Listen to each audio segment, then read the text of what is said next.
Hi guys. So Monday we did the granny square. And this was one of the then I wanted to do on Wednesday the striped granny, and I didn't get to it. It was a full day of my daughter and my granddaughter, and we just spent the day together. Then I had to go to work, and then later on the day I do plan to make a granny hexagon tile. So this is our granny stitch week. So all we're going to do here now, I tend to make my foundation row tight. So I'm going to go up just a half, 5.5, because if I don't, you can just tell that it's real tight. If you don't want to change your size hook, by all means, just make a loose foundation. But I'm just going to go up a half size. I'm going to put the slip knot. Now this is done in multiples of 3 plus 1. So it's 1,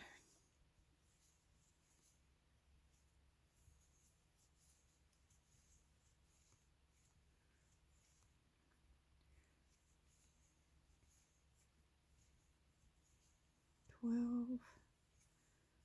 13, 14, 15. We're just going to make a small sample. So now we're going to go 1, 2, 3, skip those. Those are going to be considered a double crochet. And in that fourth one from the hook, we're going to make a double crochet. Every other row starts off this way. So it's a 2-row repeat. So this row has 2 double crochets, and then we're going to skip 1 and make 3 double crochets. And that's what that granny stitch is 3 double crochets in 1 space. And that's what we're going to do all the way across. We're just going to skip 1. We are not putting a chain in between these stitches. And we're going to skip 1. It gets easier as you build up because you know exactly where you're putting your stitch. Sometimes these can be a little tricky. Oh, I'm going to change hooks. Hold on, let me go back. We're going to start that over again. Try to straighten this out. I'm going to go back down to a 5. I meant to do that. Okay. Did I lose a hook? Nope, I didn't. So we got to pull that back in order. So we're changing to a 5. 1, 2, 3, 4. We're going to hope that didn't mess us up too much. Okay.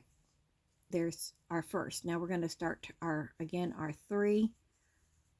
I get to talking and I forgot I was changing hooks. And hopefully this means my foundation row won't curl. We're skipping 1. You got to be careful because sometimes that's hard to see. So pull it, there's your stitch, and then we're going to do our 3 double crochets in here. No, like I said, no space in between, no chain in between them. So we're just going to be doing that all the way down. And when we end, we should have, of course, a way to go back and do our 2 double crochets at the end. So I'm going to meet you down there, and then we'll show how you do alternating rows. Okay, so we're at the end, and we're going to put 2 double crochets. This row started with 2.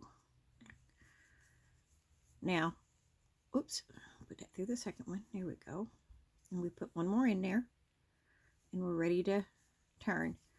Now, I'm a big fan of just going into your stitch. It's still kind of, it'll get its shape here in a little bit.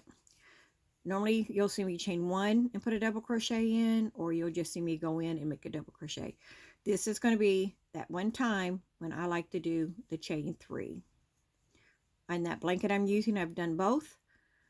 But I will say that this last one, I try to keep a little loose so it makes it easy to go back into when I come back this row.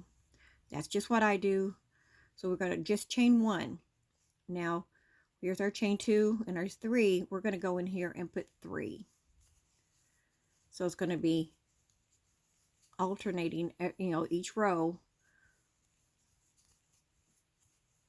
And then we're going to do that all the way across. Go in between our stitches, our grannies.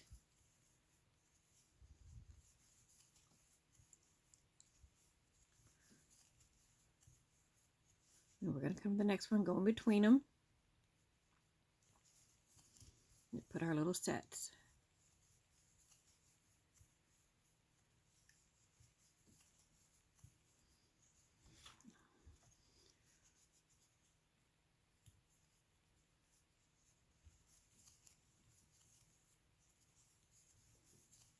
I'm going to do the beginning of the next row just because I want you to see how, how we alternate that and what it's going to look like. So this is the 2 and this is the 3, then the 2. So that's what we're going in.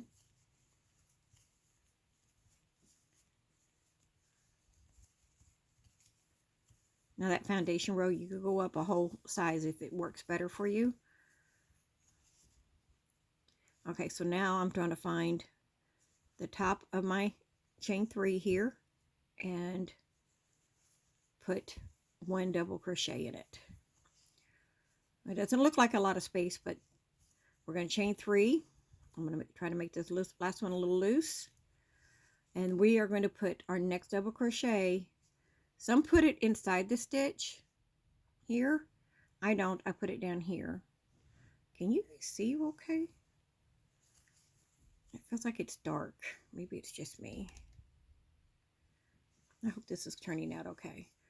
So that's what we're going to do. I think chaining 3 helps a little bit more.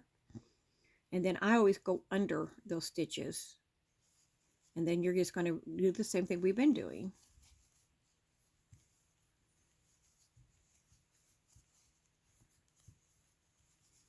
So it's a nice, if you're wanting to just crochet something without,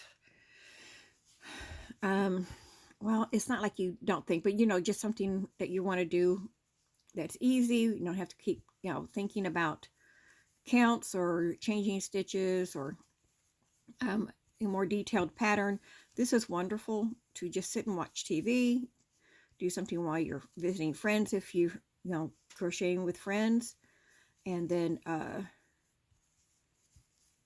just something what they call mindless, but it's just repetitive and it's easy to do. All you have to do is remember which ending you're on, and then it's pretty much easy, like that one I'm doing. Okay, so here we are going to put 1 in between the 3 and that chain 3, and then I'm going to find the top of that chain 3. Come back here.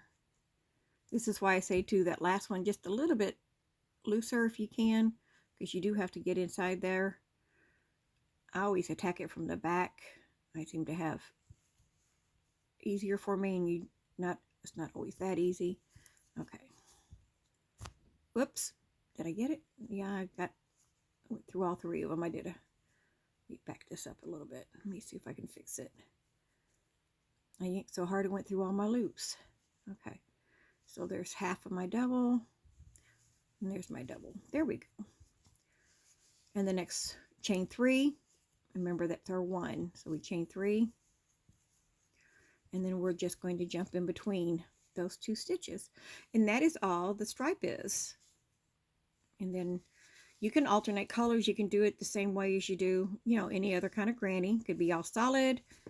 You can alternate. The one, of course, I'm using is striped, so it just automatically changes colors. But there's our second part of that granny theme about how doing a granny stripe. I hope you enjoyed it, and I will be talking to you guys in a little bit. If you watch these right behind each other, I will be using the same yarn, and I will see you here in just a moment in the how to do the granny hexagon tile. Bye, guys.